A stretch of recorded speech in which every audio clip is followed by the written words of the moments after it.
Hello friends, இன்றைக்கி கோதுமை ரவை உப்புமா செய்ய போகிறோம். நான் 1/4 கிலோ கோதுமை ரவை எடுத்திருக்கேன். 2 நார்மல் சைஸ் வெங்காயம் எடுத்திருக்கேன். கருவேப்பிலை, காஞ்ச மிளகாய் 3, கடுகு, உளுந்து, கடலைப்பருப்பு. ஃபஸ்ட்டு ஸ்டவ் ஆன் பண்ணிக்குவோம்.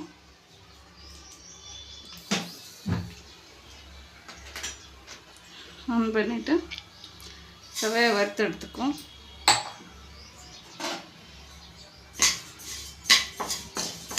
வெறும் பாத்திரத்தில் தான் வறுக்கணும்.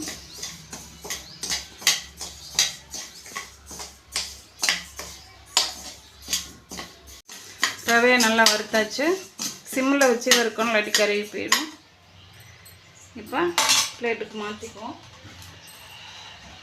ஸ்டவ் ஆன் பண்ணிவிட்டு பிளேட்டுக்கு மாற்றியாச்சு. ஸ்டவ் ஆன் பண்ணிட்டோம்.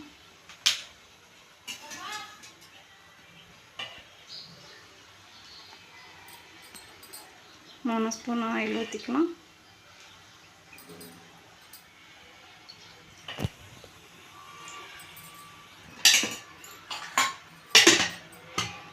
ஆயில் நல்லா சூடாகட்டும். கடுகு, உளுந்து, கடலைப்பருப்பு சேர்த்துக்கலாம்.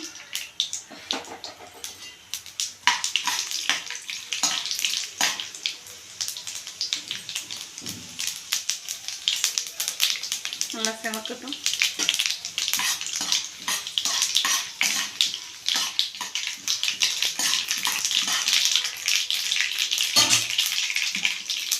செவந்துருச்சு. நம்ம மிளகாய் சேர்த்துக்கலாம். வெங்காயம் கூட சேர்த்துக்கலாம். கருவேப்பிலையும் சேர்த்து வச்சு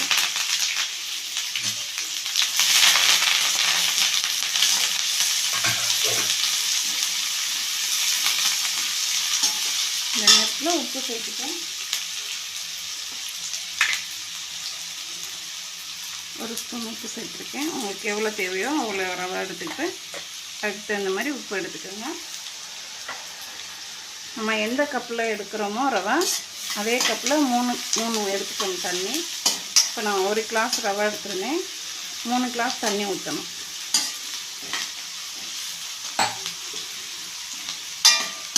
இது வேக கூட கொஞ்சம் லேட் ஆகும். அதனால் 3 எடுத்துக்கோங்க. 1க்கு 3 எடுத்துக்கணும்.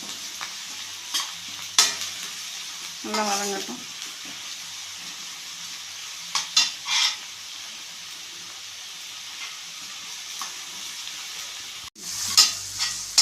நல்லா வதங்கிடுச்சு. நம்ம இப்போ தண்ணி சேர்த்துக்குவோம்.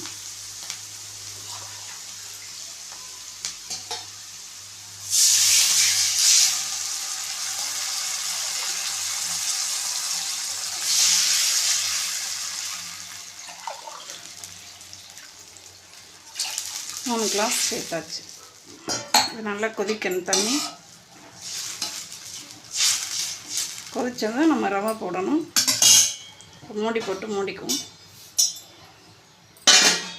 தேங்காய் சட்னி செஞ்சுக்குவோம். கோதுமை ரவை உப்புமாவுக்கு தேங்காய் சட்னி. தேங்காய் எடுத்திருக்கேன். பச்சை மிளகாய், உப்பு, இஞ்சி ஒரு பீஸ் எடுத்துக்கோங்க. கட் பண்ணி வச்சுருக்கேன். பொட்டுக்கடலை வச்சுருக்கேன்.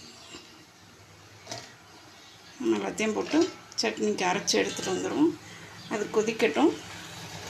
அப்புறம் கோதுமை ரவையை சேர்க்கணும். சட்னி அரைச்சி எடுத்துகிட்டு வந்துடுறேன். நல்லா கொதிச்சிருச்சு. இந்த நேரத்தில் நம்ம ரவை சேர்த்துப்போம். கொஞ்சம் லைட்டாக மஞ்சள் கொதிக்கையில் போடணும். போட்டுட்டேன், மறந்துட்டு உங்கள்கிட்ட காட்டலை. இப்போ ரவையை சேர்த்துப்போம். கோதுமை ரவை சேர்த்துப்போம்.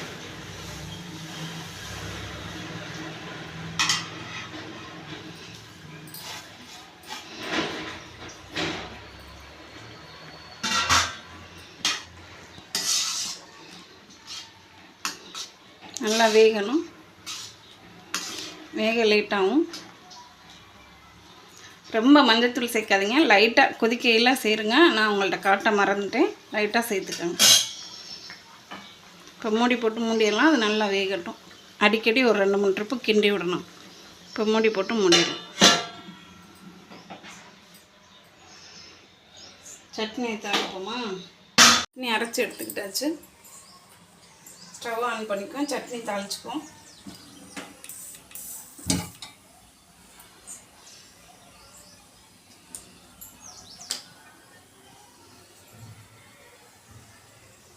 சூடாகிடுச்சு. தாளிக்க ஒரு ஸ்பூன் ஊற்றிக்குவோம்.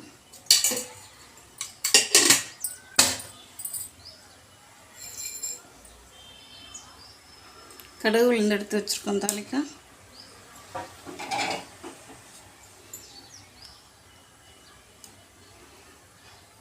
சூடாகிடுச்சு. நம்ம கடுகு உளுந்து சேர்த்துப்போம்.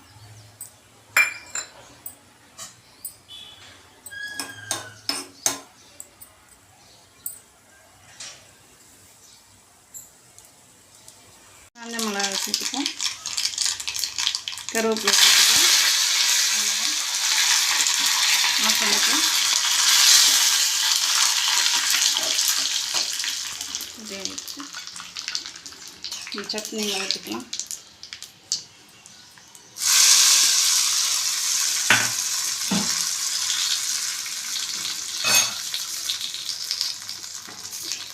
நமக்கு உப்புமா வெந்துட்டுருக்கு. பார்த்துக்கலாம்.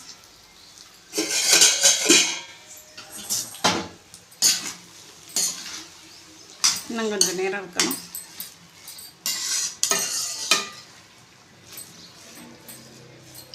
இன்னும் கொஞ்சம் நேரம் வச்சுட்டும் கொஞ்சம் தண்ணி சேர்த்துருக்கு. சிம்மிலே வச்சுருங்க. கறிவேப்பிலை நல்லா உப்புமா வெந்துருச்சு. நம்ம கிண்டிக்கலாம்.